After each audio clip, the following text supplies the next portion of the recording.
Olá, bem-vindo, bem-vinda. Vamos começar a falar sobre dívida. Você sabe o que tem dentro de uma dívida? O que é juro, amortização, como que é pago? Se você vai numa loja comprar um celular e vai pagar ele em 10 vezes, provavelmente você não vai ver que dentro daquela prestação que você vai estar pagando ali tem um pouco de juros e um pouco da dívida que você vai abatendo. Quando você faz um financiamento imobiliário, geralmente é mais fácil de ver isso. Mas por que isso acontece? Vamos dar uma olhada agora. Quando a gente vai comprar um smartphone, como o exemplo que eu tinha comentado agora, o ideal é que a gente economize para realizar essa compra. Mas nem sempre a economia para a compra de um bem é possível. Muitas vezes esse bem ele tem um valor muito alto, como é o caso de um imóvel, e aí eu preciso fazer um financiamento porque eu não tenho o valor total do imóvel. Ou às vezes uma empresa ela pode ter algum benefício também pelo fato de utilizar um crédito, um financiamento, um empréstimo. Mas essa é a situação básica. Eu tenho dinheiro para adquirir aquele item ou não? Olha, se eu tenho dinheiro, então maravilha, eu vou comprar à vista, lá, não vou precisar financiar. Mas se eu não tenho, então preciso fazer um empréstimo, um financiamento. E nesse empréstimo ou financiamento eu vou fazer duas coisas. Eu vou pagar juros e eu vou devolver o dinheiro que eu peguei emprestado. E essa nossa parte do curso, ela vai focar bastante nessas duas partes aqui. O tanto que eu estou pagando de juros e o tanto que eu estou devolvendo, como é que funciona isso. Juros é algo que nós já conversamos bastante até aqui, mas nós não utilizamos tanto até aqui essa expressão amortização. O que é amortização? É o abatimento da dívida. Então, se eu pego R$1.000 emprestado e no final de um ano eu tenho que pagar 1.400, a gente viu lá que 400 são juros, né? Já vimos isso até aqui no nosso curso. Mas eu preciso devolver aqueles 1.000 que eu paguei emprestado também, ou seja, abater a minha dívida.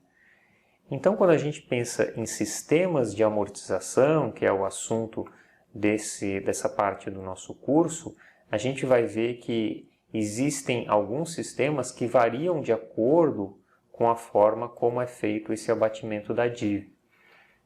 Vamos ver os dois principais sistemas utilizados para amortização de dívidas. O primeiro deles é o chamado sistema francês, também é conhecido como sistema Price, quando o período da prestação não coincide com o período da taxa, é utilizada uma taxa nominal, como a gente viu lá no início do nosso curso, tá? Mas basicamente, na prática, o mercado utiliza bastante essa nomenclatura Price aqui, então você vai ver sistema Price, tá? E o que a gente precisa saber aqui que é o funcionamento do sistema Price? É um sistema que tem prestações constantes, ou seja, eu vou pagar sempre a mesma parcela. Naquele exemplo que eu dei do smartphone, no mais das vezes, quando eu faço essa compra parcelada em uma loja, eu estou fazendo pelo sistema Price.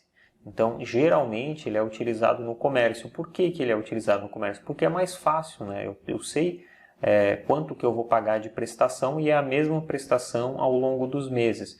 Fica mais fácil até de eu me planejar.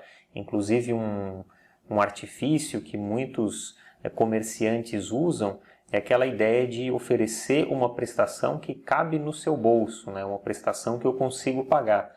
E é uma forma até um pouco de ludibriar as pessoas, porque, veja bem, não é o mais importante não é se eu posso pagar a prestação, mas entender o tanto de juros que eu estou pagando, né? Então, eu posso ter uma prestação que cabe no meu bolso, mas eu estou pagando muitos juros. Então, eu estou pagando, no final das contas, eu estou pagando muito mais por aquele bem ou aquele serviço que eu estou adquirindo. Então, muito cuidado aí. Então, essas prestações constantes aqui, elas são muito utilizadas nessa prática do comércio, né? Olha, é sempre a mesma prestação e é aquilo que você consegue pagar. Quando eu utilizo esse sistema, eu tenho menores amortizações no início da série de pagamentos. A gente já vai ver isso no exemplo em planilha. Um outro sistema é chamado sistema de amortizações constantes. Esse é mais fácil de entender pelo nome, né? Nesse sistema, então, eu tenho as amortizações constantes, ou seja, o tanto que eu estou abatendo da minha dívida é constante e as prestações elas vão variar de período para período. Então a gente já vai ver mais à frente exemplos em planilha que vão facilitar bastante a fixação desses conceitos que eu passei agora.